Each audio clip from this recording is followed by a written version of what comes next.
Hey friends, good morning. It's Mr. Jim with the Fayetteville Public Library, and I'm here to bring you a preschool storytime moment today. I hope you're having a great summer. I have just a couple reminders for you. It's not too late to sign up for summer reading. We want you to be sure that you're keeping track of all the reading that you're doing this summer, even if you're reading with a grown-up. And you can do that with our Read Squared app through our library website, and the librarian would be happy to help you get that set up. So give us a call or email us if you have any questions. The other reminder is that we've got a full programming schedule for the summer. A lot of it is virtual, so be sure to head to our library website and you can see what's coming up for the rest of the summer. We'd love for you to be a part of it.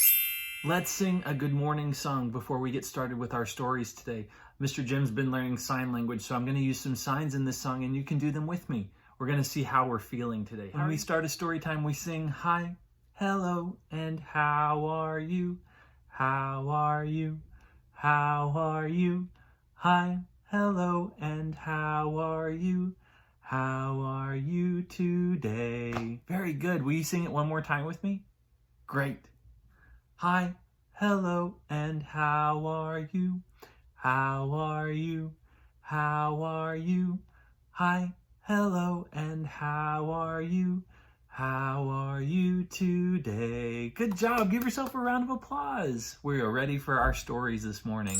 Today's story time is pretty special. Today we're going to read some fairy tale books, but these fairy tale books are a little different than the stories you probably know. There's so many fairy tales out there. Can you name a fairy tale? There's the Three Little Pigs, there's Sleeping Beauty, there's Beauty and the Beast, there's the Three Billy Goats Gruff. I could go on and on. There are so many fairy tale stories. This summer, we're talking about fairy tales as part of our theme of Imagine Your Story. So this is a great time to talk about some fairy tale books. But like I said, these books are special. These are fairy tales with a twist. They're going to tell us different versions of the stories that we already know. We're going to read a book about Goldilocks, but this time she's a pirate. And we're going to read a book about Humpty Dumpty after he fell down off the wall. Do you remember that story? If not, we'll give you a refresher. My favorite fairy tales always start with 4 magic words. Can you hold up 4 fingers with me? Those 4 magic words were once upon a time. 1, 2, 3, 4. Once upon a time. Can you say those 4 words with me? Once upon a time. That tells us that it's the start of a story that's usually a fairy tale. Thanks for sitting down with me this morning. Did you put your listening ears on? Did you catch a bubble in your mouth? Very good. Do those 3 things with me. Sitting down, listening ears on, catch a bubble. Great. That means we're ready for our first story. This book is called Goldilocks and the 3 Pirates. Goldilocks sounds a lot like Goldilocks. I bet that's her on the front. She's got gold hair. And the 3 pirates. Not the 3 bears, the 3 pirates. Oh dear. Do you know what a pirate is? A pirate rides around on a ship on the ocean and looks for treasure. That's Papa Pirate, there's Mama Pirate, and there's Baby Pirate, the pirate in training. Let's read this book and see how it's different than the 3 bears story that we already know. Are you ready for this story? Here comes the story. Look at all those skulls and crossbones. Goldilocks and the 3 Pirates by April Jones Prince. Pictures by Stephen Salerno. Here comes the story. Once upon a seaworthy sloop, there lived 3 pirates. The big one was the pilfering Papa Pirate. Arrgh! Can you say arrgh like a pirate? Arrgh! The medium-sized one was the menacing Mama Pirate. Aye! And the small one was the bonny baby pirate in training who said, ahoy! Can you say ahoy? Ahoy! That's like saying hello, but in pirate speak. Ahoy! Papa Pirate has a treasure chest. Now Mama was cunning with a cutlass. A cutlass is a sword.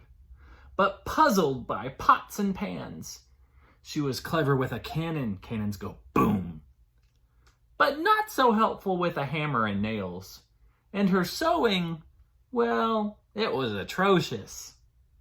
But one morning, Mama was so terribly tired of hardtack. Ew, hardtacks are hard biscuits. She decided to make gruel for breakfast. Gruel! Flaming blazes, she cried as the cooking fire flared in the galley. Blobs of burnt gruel boiled over the edge of the pot. Mama, could we hire a cook? Baby asked. I don't think he likes Mama's cooking. We don't need no stinking crew, Mama barked, slopping the rest of the gruel into bowls with a glare as cold as an Arctic breeze. Aye, Papa agreed. Heave-ho! We'll row the dinghy ashore for fresh water as the gruel cools. And off they set. Uh-oh, there's a shark in the water! Now what do you think happens when they leave their gruel by itself? This sounds familiar. As it happened, a handy but lonesome lass named Goldilocks was out for a row in the same craggy harbor. She caught a whiff of Mama's gruel and was drawn to the scent like a pirate to treasure. Goldilocks followed her nose to the larger boat, hauled her anchor overboard, and clambered onto the creaky ship. Hello? Goldilocks called. Anyone here? Silence. Goldilocks sighed. I was hoping for some company. But her eyes brightened as she spied the 3 bowls of gruel. There's the breakfast I smelled. I'm sure the good sailors who man this ship won't mind if I have a taste. She popped a spoonful from the big bowl into her gob. Her gob's her mouth. Yikes! It's hot as cannon fire, she sputtered. And nasty, too. Then Goldilocks tried the gruel in the medium-sized bowl. Yeesh! This one's cold as cave moss and tastes no better. Finally, she sampled the gruel in the small bowl. It needs something. She grabbed a tin of nutmeg and added a pinch to the bowl before tasting the gruel again. Yes, to a T, just right. And most of the mess was down the hatch in an instant. Her belly now full, Goldilocks scanned her surroundings, never having been on a real sloop before. A sloop is a ship. She was, of course, wildly curious. She ventured below decks, where she found 3 stools. 1, 2, 3. I'm sure the fine owners of this ship won't mind if I rest for a moment, she said, settling herself on the largest stool. Yikes! It's hard as a turtle shell! Then she tried the medium-sized stool. Yeesh! It's soft as chicken feathers. That won't do. Finally, she sat down on the small stool. Yes, to a T, just right. But things were shipshape only for an instant before the shaky stool smashed to smithereens. Ouch, said Goldilocks, rubbing her rump. Someone ought to fix that. Finding a mallet, nails, wood, and some tar, Goldilocks set to work. Soon the stool was sturdy as a sea chest. She broke the chair, but she fixed it. That was nice. Next, Goldilocks scurried starboard where she found 3 hammocks. Surely the kind seamen who sleep here won't mind if I take a nap after all that hammering, she said, climbing into the largest one. Yikes! This hammock is as tight as a stopper knot. Then she tried the medium-sized hammock. Yeesh! This one's as loose as hand-me-down breeches. Finally, Goldilocks turned to the small hammock, torn and lying on the deck like a fallen vine. Yowza! Everything needs patching up around here. With a nearby needle and thread, she sewed and stitched, and the canvas was nifty in no time. She rigged the ropes and rehung the hammock. Goldilocks is really crafty. At last, Goldilocks tumbled into the small bed. Yes, to a T. Just right. She breathed and was fast asleep before you could say shut-eye. Goldilocks is asleep. I wonder what happens next. This sounds awful familiar. Now you may have nearly forgotten about those 3 menacing pirates. If you climbed the ratlines to the crow's nest, there's the crow's nest way up top, you'd see that they are just now rowing back home for their morning grub. They're hungry for their gruel. Papa, Mama, and Baby hoisted themselves onto the main deck and headed straight for their breakfast. Shiver me timbers! Someone's been eating me gruel! Papa boomed. Aye, someone's been eating me gruel too, Mama howled. Someone's been eating me gruel as well, Baby piped up, and most of it's in their stomach quarters. Mama leaned closer, sniffed, and stuck her finger into Baby's bowl for a taste. This has been doctored with something better than bilge water, she mumbled. I should have thought of that. That's right good plunder. Let's find the filthy scallywag who's breached our bow, Papa thundered. He stomped below decks, followed closely by Mama and Baby. Shiver me timbers! Someone's been sitting on me stool, he roared. Aye, someone's been sitting on me stool too, Mama echoed. Someone's been sitting on me stool as well, said Baby, and they made it into a real chair. That stool didn't need fixing, Mama growled, but under her breath she added, I could have done that.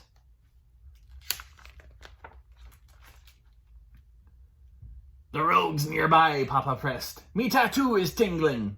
Papa followed the prickly sensation, slinking toward the sleeping quarters. Shiver me timbers! Someone's been sleeping in me hammock, Papa bellowed. Aye, someone's been sleeping in me hammock too, Mama cried. Someone's been sleeping in me hammock as well, Baby shrieked with delight, and they strung it back up all good and cozy like. Mama scowled. I would have got to that, she muttered. But why is me bed bulging like a bag of gold bullion? Baby asked. Who is in Baby's bed? Goldilocks is still there. The pirates found her. At that moment, Goldilocks' eyes snapped open to find the three scoundrels sizing her up. Did you mend me bed? Baby asked. Did you sort his stool? Papa demanded. Did you soup up me gruel? Mama questioned. How dare ye? Why, yes, Goldilocks stammered. Everything's a bit ragged around here, you know. Someone had to fix things. She sat up, gathering a better view of her visitors. Goldilocks gasped, Are you pirates? Where's your crew? We don't need a stinking crew, Papa began. But a glimmer grew in Mama's eyes. Say, lassie, she interrupted, you're a handy to a T. Our family could do for a gal like you. How's about turning pirate? Do you think Goldilocks should become a pirate? She knows lots of piratey things. She knows things better than some of those pirates did. Look, Goldilocks has a hat like she's a pirate now. Baby's up in the ropes and Mama's reading a cookbook. I think Goldilocks joined the pirate crew.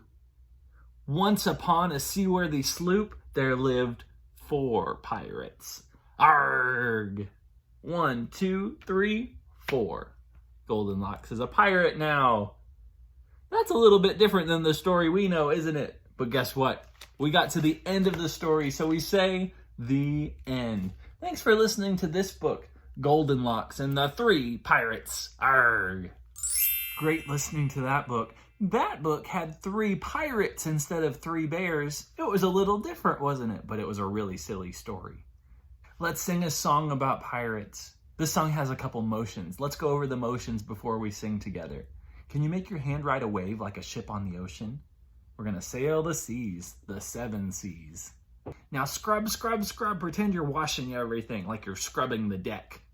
Next, hold your breath like you're gonna walk the plank. And last, say arrgh like a pirate again. Arrgh. Very good. We're ready for this song. It's like row, row, row your boat, but a little different, just like our book. Sail, sail, sail your ship, sail the 7 seas, swab the deck and walk the plank. Ho!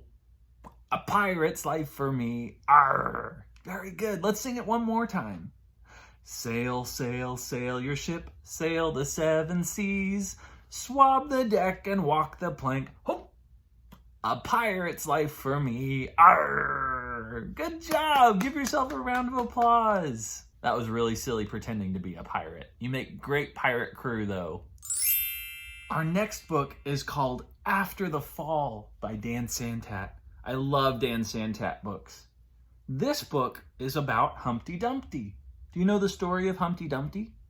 Humpty Dumpty sat on a wall. Humpty Dumpty had a great fall. All the king's horses and all the king's men couldn't put Humpty together again. But in this story, they did put him back together. And now we're going to find out what happens to Humpty after he fell all the way down. If you fell off of a big wall, that would be kind of scary, wouldn't it? Would you want to get back up on the wall? Maybe not right away. I would be a little scared. But that doesn't mean we can't climb the wall again, ever. Let's find out what happens to Humpty Dumpty in this book. After the fall, how Humpty Dumpty got back up again. How did he get up there? Oh, there's a ladder. I bet he climbed the ladder to get up there. But oh no, he's gonna fall! Just like the rhyme. Here comes the story. My name is Humpty Dumpty. This was my favorite spot, high up on the wall. I know, it's an odd place for an egg to be. Humpty Dumpty was an egg, you know. But I loved being close to all of the birds. Do you see the bird way up high on the wall? Then one day, I fell. I'm sort of famous for that part. Folks called it the Great Fall, which sounds a little grand. It was just an accident, but it changed my life. The sign says Kings County Hospital. Hospitals are places you go when you're hurt. Look, he's kind of cracked, but he's got bandages on his shell. Fortunately, all the king's men managed to put me back together. Well, most of me. He's lying on the floor. His bed's up there. Why isn't he getting into bed? Because he would have to climb the ladder and get up high to his bed, just like the wall that he fell off of. There were some parts that couldn't be healed with bandages and glue. I think he feels kind of bad. How do you think Humpty Dumpty feels? Sad? Scared? Yeah, it's okay to feel those things, especially after something bad happens. After that day, I became afraid of heights. Look, all the fun cereal's way up high. He'd have to climb the ladder to get the fun cereal. I was so scared that it kept me from enjoying some of my favorite things. I guess he'll have to have the yucky cereal. I walked past the wall every day, and I would think about climbing that ladder again. I really missed the birds and being high above the city, but I could never do it because I knew that accidents can happen. He fell off once. What if he fell again? I eventually settled for watching the birds from the ground. He's got his binoculars. He's looking at those birds way up high. It wasn't the same, but it was better than nothing. Then one day, an idea flew by. What is that? It looks like a paper airplane. Making paper planes was harder than I thought. You fold the paper, you have to tape it, you have to cut it, you have to glue it, you have to staple it. It was easy to get cuts and scratches. Ouch! He cut his finger. But day after day, I kept trying. He tried a lot. And trying. He fell asleep at his table. Until I got it just right. Look at this paper airplane that he made. It looks just like a bird. A really pretty bird, too. My plane was perfect. He threw it. And it flew like nothing could stop it. Zoop, zoop, zoop. I hadn't felt this happy in a long time. It wasn't the same as being up in the sky with the birds. It is a loop-de-loop too. But it was close enough.